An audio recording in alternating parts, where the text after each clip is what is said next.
नमस्कार, स्वागत है आपका आपके अपने YouTube channel Delhi D school पर। और आज कक्षा 10वीं के लिए कार्यपत्रक संख्या 8282 यहाँ पर हिंदी विषय में शिक्षा निदेशालय राष्ट्रीय राजधानी क्षेत्र दिल्ली के माध्यम से यहाँ पर भेजा गया है। और जिसमें जो कि 2/2/2022 के लिए यह कार्यपत्रक है, वर्कशीट है आपके लिए। और एक नया पाठ यहाँ पर हम पढ़ेंगे। और यह जो हमारी पाठ्य पुस्तक है कृतिका कृतिका से इस पाठ को लिया गया है। और इसके जो लेखक हैं वे है शिव पूजन सहाय जी, जिनकी तस्वीर आपको यहाँ पर दिखाई दे रही है। शिव पूजन सहाय जी हैं।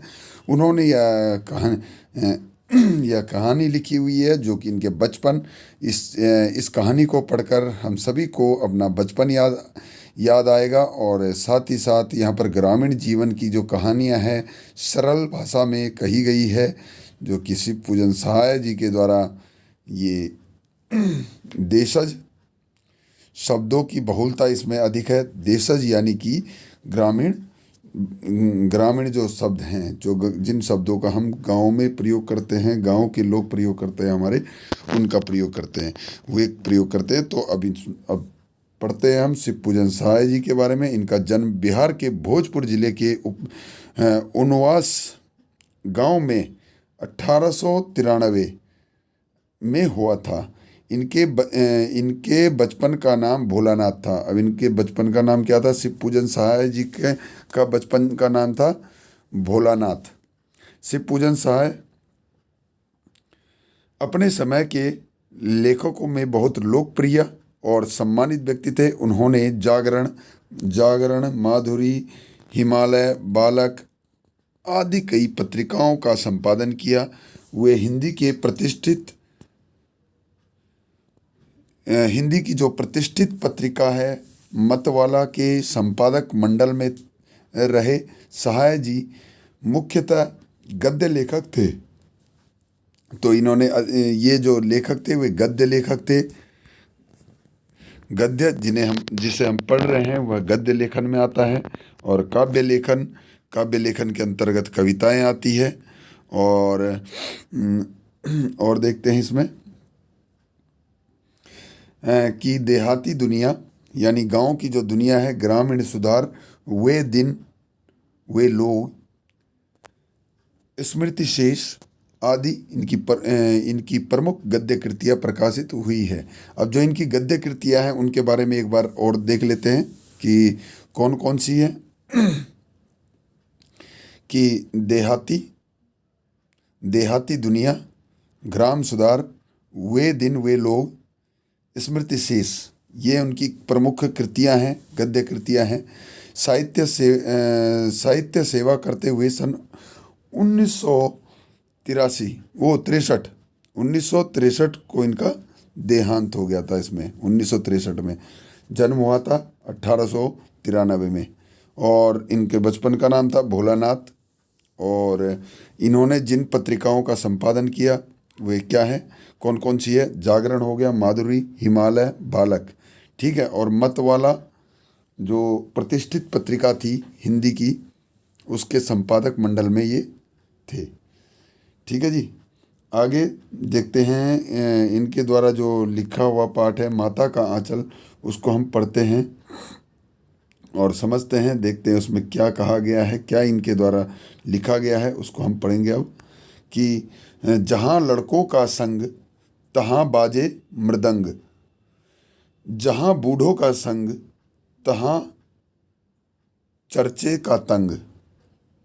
ठीक है, ये इन्होंने यहाँ पर ये 2 पंक्तियाँ लिखी है कि जहाँ लड़कों का संग तहाँ बाजे मृदंग, जहाँ बूढ़ों का संग तहाँ खर्चे का तंग।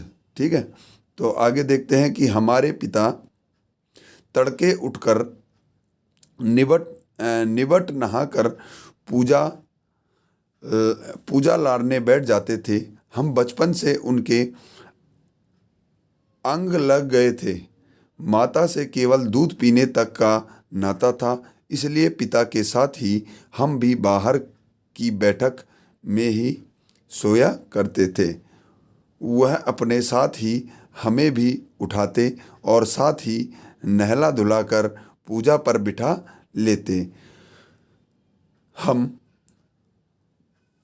भभूत का तिलक लगा लेने के लिए उनको दिक करने लगते थे, कुछ हंसकर, कुछ झुंझलाकर और कुछ डांटकर वह हमारे चौड़े लीलार में त्रिपुंड कर देते थे। हमारे लीलार में भभूत खूब खिलती थी, सिर में लंबी लंबी जटाएं थी। भभूत रमने से हम खासे बम भोला बन जाते थे।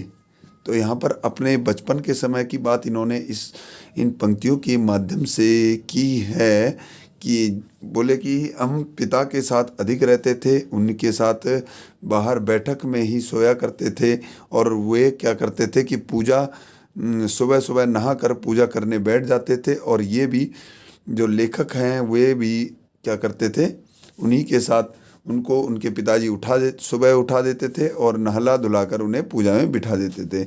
और भभूत का तिलक वे करते थे और अपने पिता से वह तिलक लगाने के लिए वे जिद किया करते थे। तो बोला कि हमारी जो ललाट थी, जो हमारे जब हम तिलक लगाते थे ललाट पर, तो वह बहुत भाता था और हम क्या बन जाते थे, बम बोला। अब देखते हैं इस गद्यांश में कुछ प्रश्न हैं, उनके उत्तर देने का प्रयास करते हैं कि पाठ के लेखक का क्या नाम है। पाठ के लेखक का क्या नाम है, उन्हें बचपन में किस नाम से जाना जाता था। तो शिवपूजन सहाय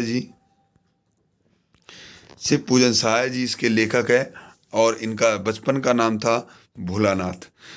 प्रश्न नंबर 2 देखते हैं कि लेखक का साहित्य परिचय लिखिए।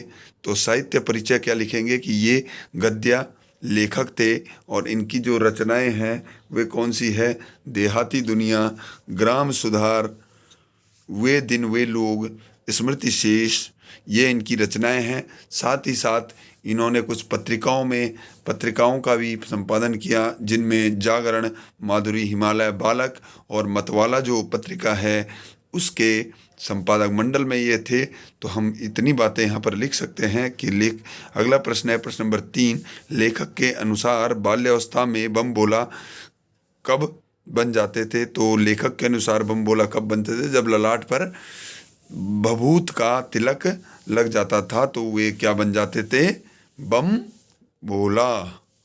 अगला प्रश्न है प्रश्न नंबर 4 के लेखक के अनुसार प्रातः काल में उनके पिता की दिनचर्या क्या थी। तो दिनचर्या आपको बताई कि वे सुबह सुबह उठते थे और नहा धोकर पूजा करने बैठ जाते थे। तो इसी प्रकार उनकी लेखक और उनके पिताजी की जो दिनचर्या थी इस तरह से थी।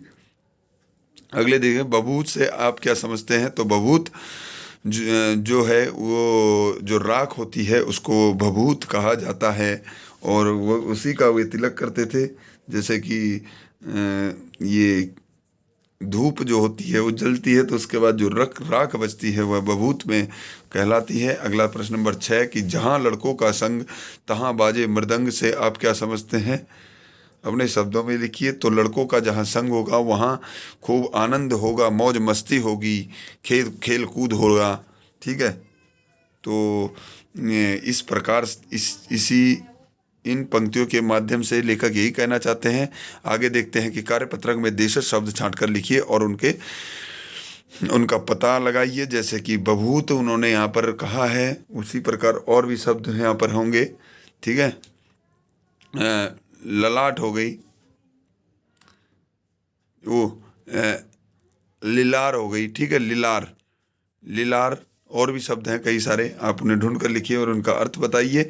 और आप अपने बचपन और वर्तमान दोनों समय की प्रातःकालीन दिनचर्या लिखिए। तो यह दिनचर्या आपको अपनी कॉपी में करनी है इन प्रश्नोत्तरों के साथ। उम्मीद है कि यह कार्यपत्रक आपको अच्छे से समझ में आ गया होगा। तो चलिए मिलते हैं अगली वीडियो में, तब तक के लिए नमस्कार, जय हिंद, जय भारत।